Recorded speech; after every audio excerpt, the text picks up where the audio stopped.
real quick, sit down. Real quick, this. I'm just gonna let this play, but I'm bringing this out to show you that this is why they're bringing these Venezuelans over here. You know, you have um, jobs for um, citizens of the U.S. You know, they're journaling, but the various jobs for immigrants, they're increasing because these are jobs that, you know, don't pay enough. You know, and a lot of the times these jobs are paying less than minimum wage. You know, a lot of these corporations are hiring these so-called foreigners.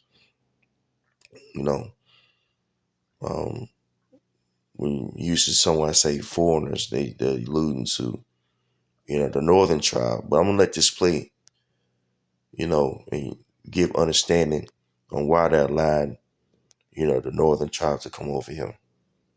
It says U.S. non-farm payrolls have been revised down in 6 of the last 7 months.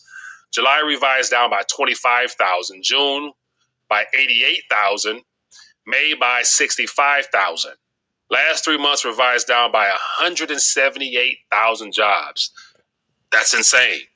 He says August came in at 142,000, below expected of 161. And so based upon this graph here, if every single month numbers have been provided and they've all been revised down, and so literally they can spew out anything and people will believe it.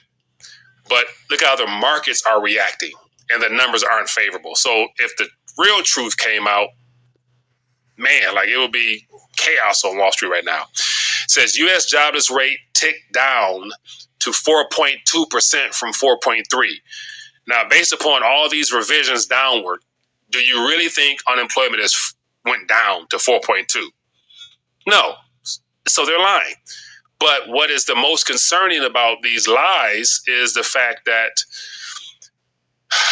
the numbers that we're not really being told happens to be more so geared towards the foreign-born workers or the illegals that have flooded into our country. And so here we have some numbers that I would take more to be somewhat realistic than not, especially given the numbers that we just shared. And so this is from Zero Hedge. Literally, like this was 2 hours ago. And it starts off with, holy crap, foreign-born workers plus 635,000 in August. Native-born workers, negative 1.325 million in August. And so, yes, 1.3 million native-born workers lost a job in August. And so here you can see this visual aid here, basically just highlighting how people who probably got student debt, went to school, did what they're told to do, whether it be a career or just an actual job, have lost big time due to the environment, no fault of their own. But then again, people who came to this country illegally with no right to be able to work received a lot of jobs that are more so would be considered beneath the average American standard of pay as well as work or career choice. Those jobs have been swooped up right away, and that's 635 that we know of. It's good to say that a good chunk of the 11 or 12 million, they're on government subsidy, so they're getting food stamps and everything else. But a good chunk of those other jobs are under the table, so they're not even being reported. And not to be, I don't want to be like, I gotta watch. See that? So, praise and Father, all praise to my Father. His name is Yahweh Bashem Al Shai, Bashem Crocodile Shalom.